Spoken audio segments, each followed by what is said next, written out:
네, 오늘도 주님께서 주시는 새 생명의 능력이 충만하시기 바라겠습니다. 오늘 말씀은 사도행전 14장 19절에서 28절 말씀입니다. 유대인들이 안디옥과 이고니온에서 와서 무리를 충동하니 그들이 돌로 바울을 쳐서 죽은 줄로 알고 시외로 끌어내치니라. 제자들이 둘러섰을 때에 바울이 일어나 그 성에 들어갔다가 이튿날 바나바와 함께 더베로 가서 복음을 그 성에서 전하여 많은 사람을 제자로 삼고 루스드라와 이고니온과 안디옥으로 돌아가서 제자들의 마음을 굳게 하여 이 믿음에 머물러 있으라 권하고 또 우리가 하나님의 나라에 들어가려면 많은 환난을 겪어야 할 것이라 하고 각 교회에서 장로들을 택하여 금식 기도하며 그들이 믿는 주께 그들을 위탁하고 비시디아 가운데로 지나서 밤빌리아에 이르러 말씀을 버가에서 전하고 아뜰리아로 내려가서 거기서 배 타고 안디옥에 이르니 이곳은 두 사도가 이룬 그 일을 위하여 전에 하나님의 은혜에 부탁하던 곳이라. 그들이 이르러 교회를 모아 하나님이 함께 행하신 모든 일과 이방인들에게 믿음의 문을 여신 것을 보고하고 제자들과 함께 오래 있으니라. 아멘. 지금 바울과 바나바는 루스드라라고 하는 지역에 있습니다. 어제 말씀은 두 사도가 이 지역에서 성령의 권능으로 기적을 행하는 내용이 나오고 있습니다. 나면서부터 못 걷는 사람을 성령의 권능으로 일으키는 기적을 행했지요. 그때 루스드라 사람들이 몰려와서 제우스 신이다라고 생각하고 제사를 드리려고 한 내용이 기록되어 있고 두 사도는 만류하는 절대 이런 헛된 일을 하지 말라라고 하면서 만류하는 그런 내용이었죠. 그런데 오늘 내용은 반대로 바울이 험악한 일을 당하는 내용이 기록되어 있습니다. 오늘 말씀 보면요. 유대인들이 또 바울을 찾아와서 공격합니다. 이고니온에서 와서 무리를 충동했다라고 오늘 기록하고요.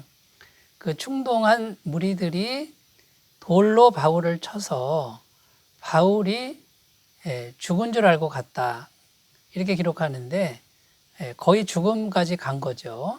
죽은 줄 알고 갈 정도로 그렇게 쓰러진 겁니다. 이 얼마나 큰 일을 당한 것입니까? 여러분, 무시무시한 사람들, 살기가 가득한 사람들이 일제히 돌을 던져서 맞았다라고 생각해 보십시오. 자, 돌에 맞는 일 자체도 충격스러운 일이고요. 아마 깨어나서도 엄청난 트라우마에 시달릴 만한 이제 그런 사건을 겪은 것이죠. 그리고 어제까지는 자기를 제우스 신이라고 숭배하려 했던 사람들이 오늘 갑자기 돌변하는 이런 놀라운 일들을 겪은 것입니다. 이렇게 큰 충격을 정신적으로 받고 또 육체적으로 받았는데 오늘 말씀에 보면 바울이 다시 일어났다 이렇게 기록하고 일어나서 쉬는 것이 아니라 더 열심히 지금 일을 합니다. 사역을 합니다.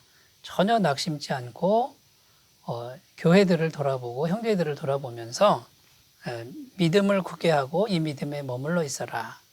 이렇게 말하고 하나님 나라에 들어가려면 많은 환난을 받아야 된다. 이렇게 지금 말하고 돌아다니고 있는 바울의 모습을 볼 수 있습니다. 자, 바울은 죽었다가 다시 살아났습니다. 이것이 성도의 모습이라는 겁니다. 성도는 날마다 죽고 또 날마다 다시 사는 그런 존재라는 것이죠. 자, 바울을 보면서 이런 날마다 다시 사는 이런 능력을 어떻게 얻을 수 있는가? 어떻게 낙심하지 않을 수 있는가? 이런 관점에서 오늘 말씀을 함께 생각해 보려고 합니다. 자, 바울이 낙심하지 않았던 이유 첫 번째는요. 사단의 치명적인 공격을 예상하고 있었다라는 것입니다. 19절에 보면 유대인들이 안디옥과 이고니온에서 와서 무리를 충동하니 그들이 돌로 바울을 쳐서 죽은 줄로 알고 시외로 끌어내치니라 이렇게 기록합니다. 자, 여기 보면 사람들이 움직여서 지금 뭔가 일을 하는 것 같지만요.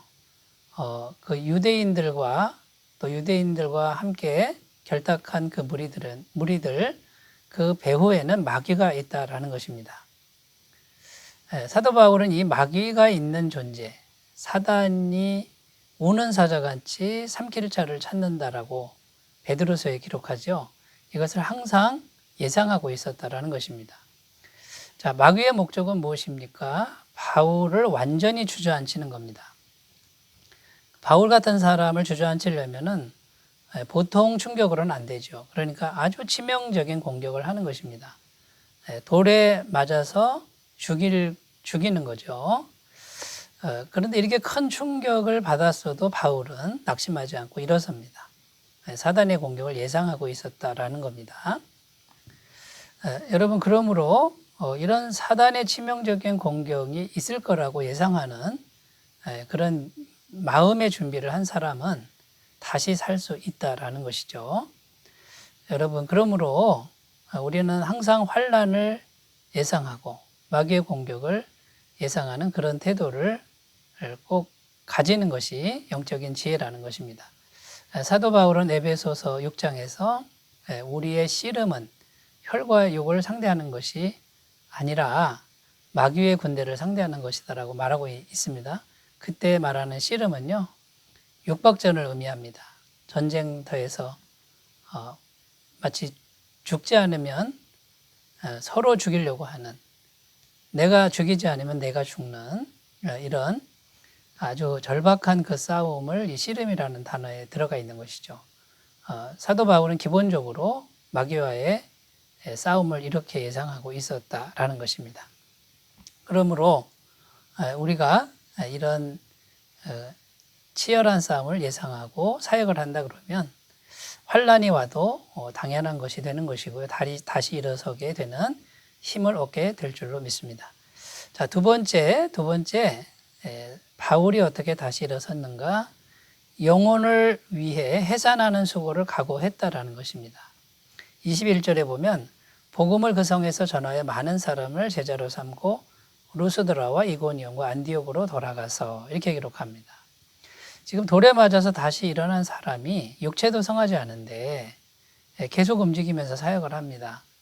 자, 바울의 마음속에 무엇이 있냐면요, 영혼을 향한 그 사랑의 마음이, 영혼을 향한 마음이 너무나 충만했습니다. 그러니까 자기의 아픔이나 또 자기의 충격이나 이거보다 영혼을 향한 그 마음이 너무 커가지고요, 그 사람들을 찾아가서 계속 믿음의 권면의 말씀을 하고 있는 것이죠. 그런데 자기가 거쳐왔던 곳을 다시 가는 거예요. 여러분, 자기가 왔던 곳에서 계속 핍박을 받지 않았습니까? 루스드라는 자기가 돌에 맞은 지역이고, 이고니온은 유대인들이 견딜 수 없을 정도로 핍박을 한 곳이고, 비시디아 안디옥은 최초로 유대인의 핍박을 받은 그런 곳이 아닙니까? 그 끔찍한 곳을 왜 다시 찾아갑니까? 그곳에 하나님의 백성들이 있고 구원받은 영혼들이 있었기 때문에 그들을 양육하고 그들에게 지속적으로 말씀을 공급하려고 가는 것이죠. 여러분, 이런 마음이 있었기 때문에 사도 바울은 오늘 죽어도 다시 살아나는 그런 힘을 얻었다라는 것입니다. 영혼을 위한 해산하는 수고를 각오하는 사람, 한 영혼이라도 있으면 나는 정말 최선을 다해서 그 영혼을 사랑하고 섬기겠다라고 하는 이 마음이 있는 사람은 절대로 낙심하지 않을 줄로 믿습니다. 이 시대에 영적인 스승보다 영적인 아비가 필요한 시대라고 할 수 있습니다. 제가 한국교회의 새신자 정착률 통계를 보니까요, 20% 정도밖에 되지 않는다라는 거죠.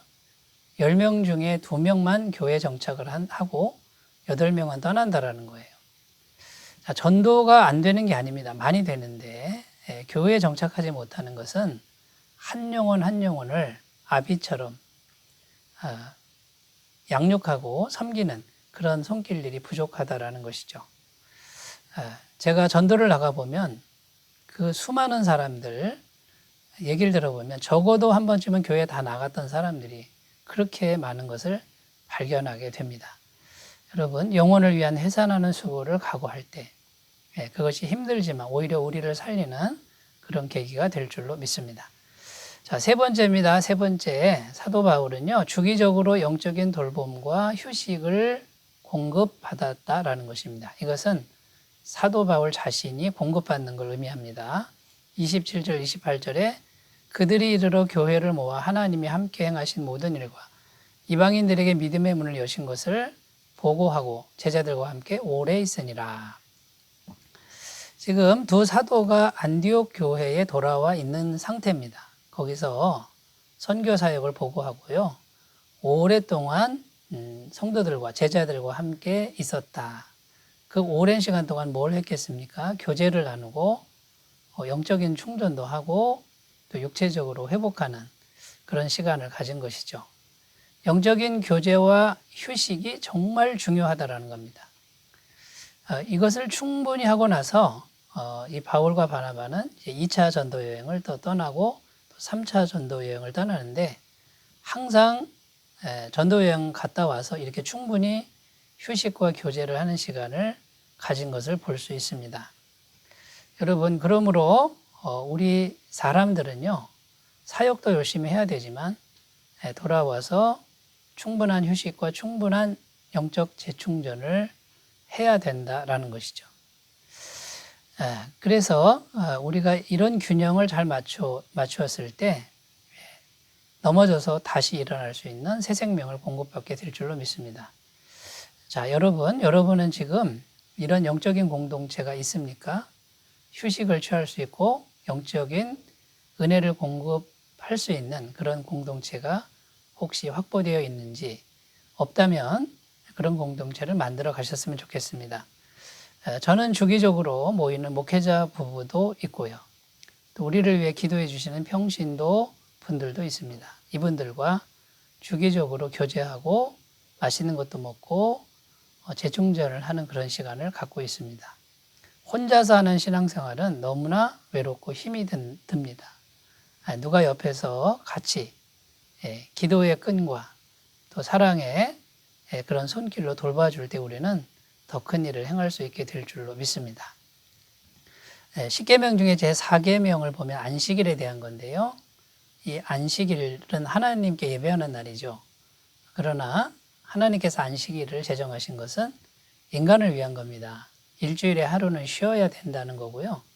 그럴 때 인간이 건강하고 행복하다라는 것을 말씀하는 것입니다. 여러분, 하나님은 계속 일만 하라고 말씀하지 않습니다. 일주일에 하루는 완전히 쉬는 이것이 하나님의 법이고 또 먹고 사는 것도 완전히 쉰다 그래서 모자라지 않게 하시는 것이 하나님의 손길임을 믿고 충분한 휴식과 충전을 가지시기를 바라겠습니다. 성도는 날마다 다시 사는 사람, 마귀와의 싸움을 예상하시고 또 영혼을 향한 사랑과 충분한 휴식을 취하시는 귀한 은혜가 있으시기 바라겠습니다. 기도합니다. 하나님 아버지, 우리가 인생을 살면서 돌에 맞는 것 같은 충격적인 일을 겪을 수 있습니다. 이것을 예상할 수 있도록 도와주시고 두려워하지 않게 하시고 영혼을 향한 사역을 끝끝내 감당할 수 있도록 도와주시옵소서. 나를 쉬게 하고 영적인 양분을 공급하는 하나님 공동체를 잘 만날 수 있도록 도와주옵소서. 예수님의 이름으로 기도드립니다. 아멘. 주님의 임재가 충만하시길 바라겠습니다. 감사합니다.